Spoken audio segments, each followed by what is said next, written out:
BRS లేకుండా తెలంగాణను ఊహించుకోలేమన్నారు మాజీ మంత్రి హరీష్ రావు. కాంగ్రెస్ ప్రజలను మోసం చేసి అధికారంలోకి వచ్చిందని విమర్శించారు. కాంగ్రెస్ ప్రభుత్వంపై ప్రజా వ్యతిరేకత పెరిగిందన్నారు. బీఆర్ఎస్ ఆవిర్భావ దినోత్సవం సందర్భంగా సిద్దిపేటలో పార్టీ జెండాను ఆవిష్కరించారు.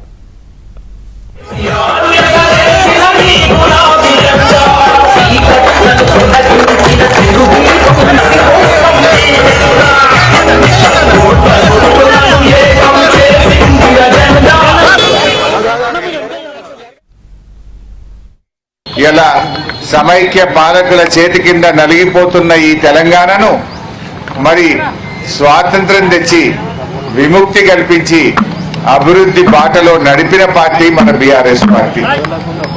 ఈ గులాబీ జెండా కరెక్ట్ గా 24 ఏళ్ల క్రితం ఇదే సిద్దిపేటలో పుట్టి 14 ఏళ్లు పోరాడి కేసీఆర్ గారు చావు నోట్లో తలబెట్టి కానే కాదు రానే రాదు అన్న తెలంగాణను తెచ్చిన జెండా మన గులాబీ జెండా అని చెప్పి మనం చేస్తా ఉన్నాం.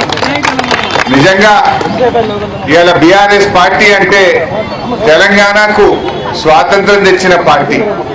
బీఆర్ఎస్ పార్టీ అంటే ఇవాళ తెలంగాణ రాష్ట్రాన్ని సాధించడమే కాదు, తెలంగాణ సంస్కృతి సాంప్రదాయాలను పరిరక్షించిన పార్టీ మన బీఆర్ఎస్ పార్టీ. మన బీఆర్ఎస్ పార్టీ తెలంగాణను అభివృద్ధి పథంలో నడిపి దేశానికి దిక్సూచిగా నిలిపిన పార్టీ మన బీఆర్ఎస్ పార్టీ. అంటే బీఆర్ఎస్ లేకుండా, గులాబీ జెండా లేకుండా తెలంగాణ రాష్ట్రాన్ని ఊహించలేము, ఈ అభివృద్ధిని కూడా మనం ఊహించలేము.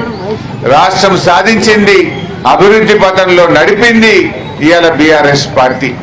అందువల్ల బీఆర్ఎస్ అంటే తెలంగాణ ప్రజలకు ఒక ఆత్మగౌరవ ప్రతీక. తెలంగాణ ప్రజల గౌరవాన్ని ఆకాశాన్నంత ఎత్తున నిలిపిన పార్టీ. తెలంగాణ ఆత్మగౌరవాన్ని ప్రపంచం మొత్తం చాటి చెప్పిన జెండా ఈ గులాబీ.